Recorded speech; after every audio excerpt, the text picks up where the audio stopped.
यदि मूलकपालस्य पुत्र भृगत्वा तमप्लुतो न बेबासन् आत्मानं बेजानित सुदूरमदो अतो अरतस्तावरतां श्यात्यं नैवङे यथा पुनः श्रीतिमत्प्रसादेन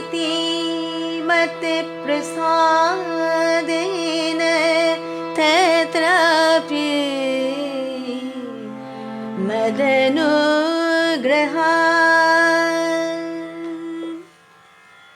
নারদজি ভাবলেন নলকূপ আর মণিগ্রীব তারা তো কুবেরের পুত্র হওয়া সত্ত্বেও তারা এমনভাবে তারা ধনমদে মত্ত হয়ে গেছে, এত তারা নীচতা ভাবকে তারা গ্রহণ করেছে যে তারা যে বিবস্ত্র হয়ে গেছে সেইটাও তারা ভুলে গেছে। অতএব তাদের এই যে কর্মদোষে তারা যে আবদ্ধ হয়ে রয়েছে, এর মুক্তির পথ কি না, এরা বৃক্ষত্ব প্রাপ্ত হোক। এই দণ্ড যদি তারা ভোগ করে তাহলে আর তাদের এই ধনের অহংকার আর থাকবে না। তারা বৃক্ষত্ব প্রাপ্ত হবে বটে, কিন্তু আমার অনুগ্রহে তাদের পূর্বজন্মের সব কথা তাদের সব সময় স্মরণে থাকবে, তারা সেটা ভুলে যাবে না। তো ভগবত ভক্ত যারা হন তারা শুধুমাত্র এই যে অভিশাপ দিলেন, দিয়ে নিরস্ত্র হয়ে গেলেন, দণ্ড দিলেন, দণ্ড দিয়ে নিরস্ত্র হয়ে গেলেন, এমন তো হয় না। তারা দণ্ড দেন কেন না, তা দিয়ে তারা অপরাধীর হৃদয়কে তারা সংশোধন করে দেন। আর কি করেন না, গোবিন্দ ভজনের অধিকারী করে দেন তাদের। কৃষকরা ভূমিতে হল দেন না, তা যখন হল দেয়া হয় তখন ওই ভূমিবক্ষ তো বিদীর্ণ হয়ে যায়। তারপর তারা তাতে জল দেন, দিয়ে তারা তাতে কি করেন, বীজ বপন করেন। শুধু বীজ বপন করেই তারা ক্ষান্ত হয়ে যান তাই নয়, তাদের সবসময় তীক্ষ্ণ দৃষ্টি থাকে সেটা থেকে অঙ্কুর উদ্গম হলো কি না, আবার অঙ্কুর উদ্গম হলেও সেটা থেকে ফল আসছে কি না। অর্থাৎ সবসময় তাদের একটা দৃষ্টি থাকে। বীজ বপন করেই তারা নিরস্ত্র হয়ে যেতে পারেন না, সবসময় তাদের দৃষ্টি থাকে যে সেটা থেকে ভালো ফল হবে কিনা। সেই রকম ভগবত ভক্তগণ তারা এই বহির্মুখ জীবকে হয়তো কোনো কঠিন শাস্তি দিলেন,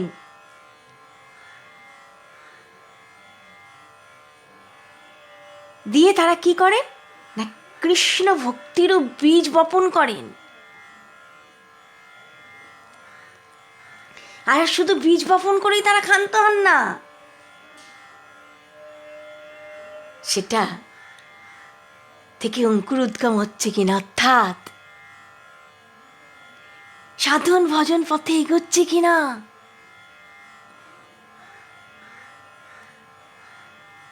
তাদের ভেতর ভক্তি ভাব সৃষ্টি হয়েছে কিনা, ভক্তিভাব সৃষ্টি হলেও সেটা সঠিক পথে পরিচালিত হচ্ছে কিনা, সেই দিকে সজাগ দৃষ্টি থাকে। এই সজাগ দৃষ্টি দিয়েই তারা এই ভক্তিভাবকে একটু একটু একটু একটু করে বর্ধিত করেন, আর সেটিকে যখন এই প্রেম সেবা সংযোজিত করতে পারেন,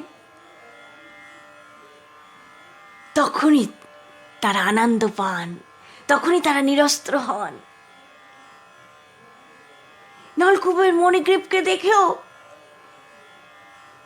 যখন বললেন তাদের এই অন্যায় কর্ম দেখে যে তোমরা বিক্ষুব্ধ প্রাপ্ত হও, তখন ওই দেবর্ষি নারদের হৃদয় ওই যমলার্জুন ভঞ্জন লীলাটাই স্ফুরিত হচ্ছিল। তাই তিনি তাদের বললেন, তোমরা দেব পরিমাণ 100 বৎসর, তোমরা 100 বৎসর পরে ভগবান শ্রীকৃষ্ণ তিনি আবির্ভূত হবেন।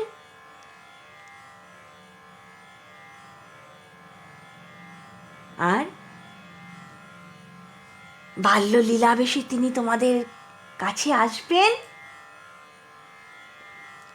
তখন গোবিন্দ চরণ স্পর্শে তোমাদের বৃক্ষোত্তমোচন হবে, আবার তোমরা পুনরায় দেবদেহ লাভ করবে। গোবিন্দ চরণ যখনই তোমরা স্পর্শ করবে, তখনই তোমাদের এই যে নীচতা, মূঢ়তা, ধনের অভিমান সব চূর্ণ বিচূর্ণ হয়ে যাবে। তোমরা গোবিন্দ চরণ সেবা পরায়ণ হবে। কত কৃপা!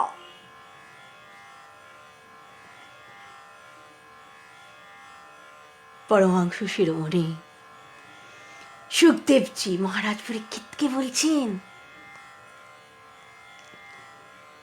নলকূপের মণিগ্রীবকে এই বৃক্ষত্ব প্রাপ্তির কথা বলে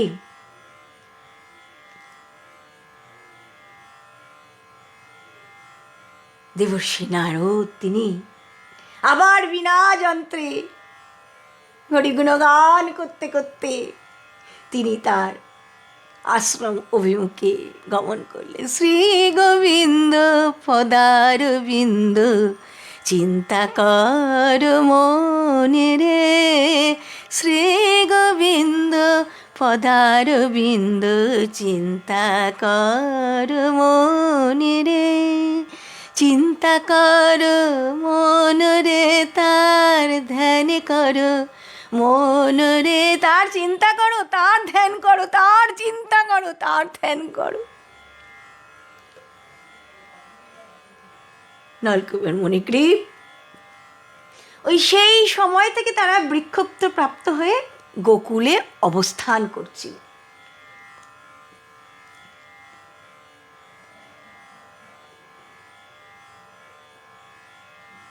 সুখদেবজি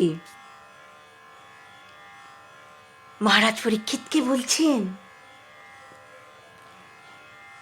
নলকূপের মণিগ্রীবের ব্যবহারে কিন্তু দেবর্ষি নারদ এতটুকু তিনি ক্রুদ্ধ হননি।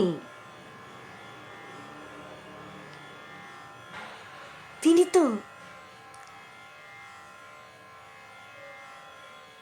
ভক্ত চূড়ামণি, তাই তার হৃদয় তো কোন রকম জাগতিক ভাব তার হৃদয় তো প্রকাশিত হতে পারে না।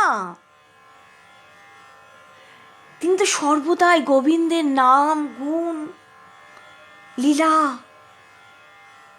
এই চিন্তাতেই তিনি বিভোর হয়ে আছেন।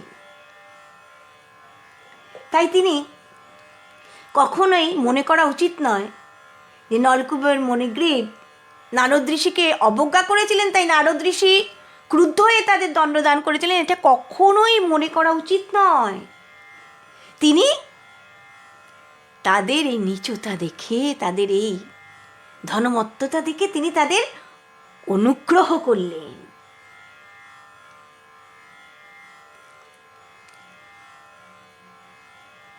যারা গোবিন্দ চরণে একান্তভাবে শরণ গ্রহণ করেছেন না, তাদের কাম, ক্রোধ, লোভ, মোহ, হিংসা, অশান্তি কোনো কিছু তাদের বিন্দুমাত্র বিচলিত করতে পারে না। নলকূপের আর মণিগ্রীবে তাদের একান্ত সৌভাগ্য যে তারা নারদ ঋষির নয়নগোচর হয়ে পড়েছিলেন। তাই ঋষির কৃপায় তারা এই বৃক্ষ জন্ম পেলেন। বলা হচ্ছে এই বৃক্ষ জন্ম দেবজন্ম থেকে পরম শ্রেষ্ঠ, কেননা তারা এই সৌভাগ্যের বশে তারা বৃক্ষ হয়ে তারা ব্রজেই বাস করতে লাগলেন। ঋষে ভাগবত মুখ্যস্য सत्यं कर्तुं बचो हरि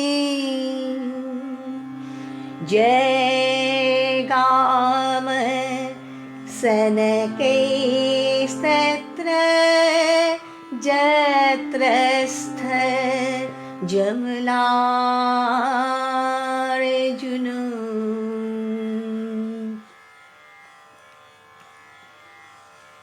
তাই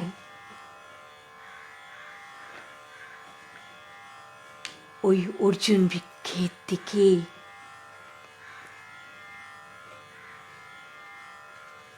ভগবান দৃষ্টিপাত করেছেন।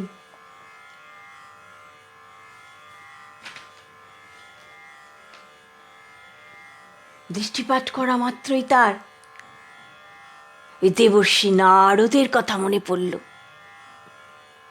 তিনি তখন ভাবছেন, ঋষি বাক্য, এ কথা তো কখনো অন্যথা হতে পারে না। ঋষিগণ নিয়ে তো তারাই তো মন্ত্রের দ্রষ্টা, মন্ত্রের প্রচারক। তারা এই মন্ত্রের সাধনা করে মন্ত্রের দেবতাকে তারা দর্শন করেন, আর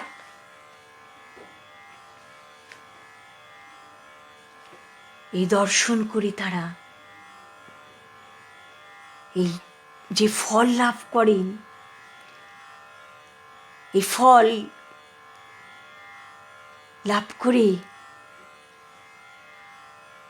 তারা যে কৃতার্থ হয়ে তারা সেই সাধনার পথকে প্রচারিত করে থাকেন।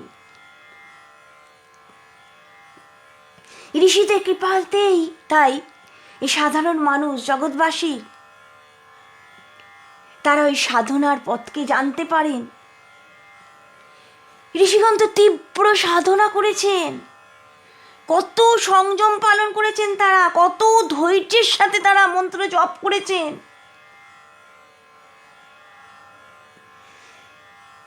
মন্ত্র শুধু জপ করেননি, তারা দৃঢ় সংকল্পবদ্ধ যে সিদ্ধি লাভ করতেই হবে।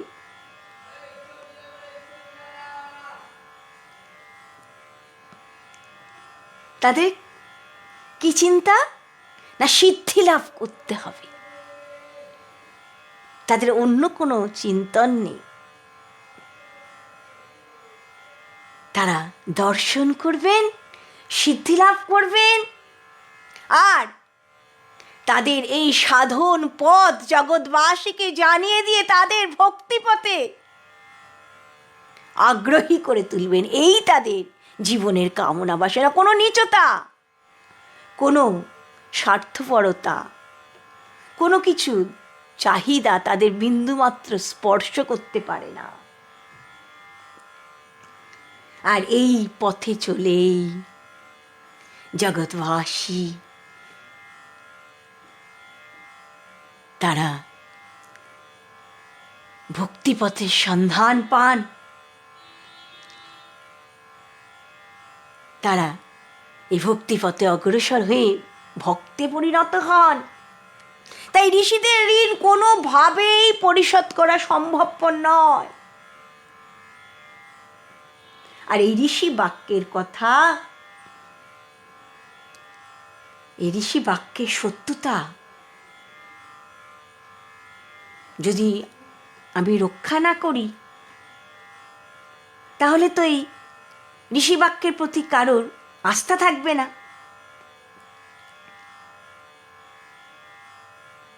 তাই ঋষি বাক্যের সত্যতা রক্ষা করবার জন্য যশোদামার বন্ধনে আবদ্ধ ভগবান, উদুখালে আবদ্ধ ভগবান, তিনি ওই অঙ্গনের প্রান্তে তিনি দৃষ্টিপাত করেছেন। আর অর্জুন বৃক্ষ দুটিকে দেখা মাত্রই তার নারদ ঋষির কথা মনে পড়ে গেছে। আর নারদ ঋষির কথা তো রক্ষা করতে হবে, তাই তিনি এই গোপালকদের বলেন, ভাই তোমরা আমার পেছন দিকে গিয়ে একটু উদুকালটা একটু ঠেলে দাও না। তোমরা যদি একটু উদুকালটাকে ছেড়ে দাও না, আর উদুকালটাকে নিয়ে যদি কোনো রকমে আমি এই বৃক্ষের কাণ্ডে একটুখানি লাগিয়ে দিতে পারি না, তাহলে ওই সরু দুটো গাছের মধ্যে যে সরু জায়গাটা আছে ওই জায়গা দিয়ে আমি প্রবেশ করব, আর উদুকালটা গাছের কাণ্ডের মধ্যে আটকে যাবে, তাহলেই উদুকালটা নিশ্চয়ই এই উদুকালের বন্ধন থেকে আমি মুক্ত হতে পারবো। এই বন্ধন রজ্জুটা নিশ্চয়ই তখন ছিঁড়ে যাবে। তো ব্রজরাজ নন্দনের এই কথা শুনে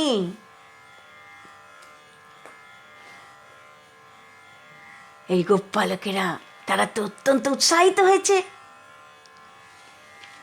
তারা ওই পেছন দিকে গিয়ে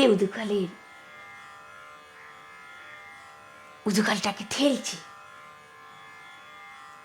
আর ভগবান তিনি কি করছেন? তিনি তখন হামাগুড়ি দিচ্ছেন। দেখো দেখো, আমি কত ছোট বালক, আমার যে কোনো ক্ষমতা নেই, আমি যে মাতৃবন্ধনে আবদ্ধ।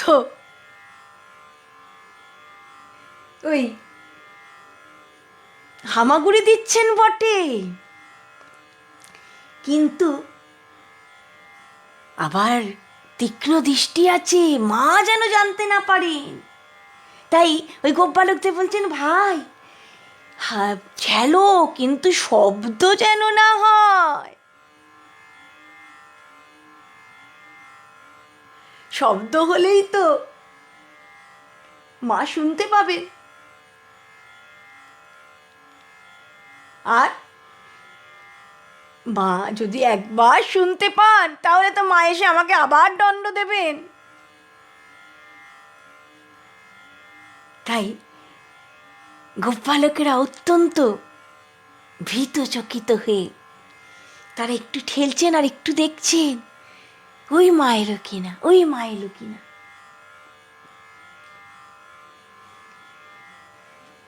এমন ভাবে তারা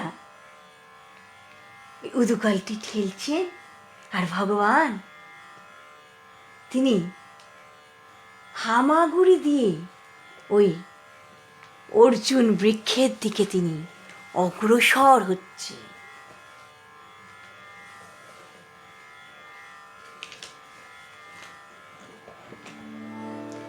মঞ্জুরি রাখিল নাম কর্ম বন্ধনা, ব্রজবধূ নামে রাখে পূর্ণ অভিলাষ। দৈতারি দ্বারকানা দারিদ্র ভঞ্জন, দয়াময় দ্রৌপদীর লজ্জা নিবারণ।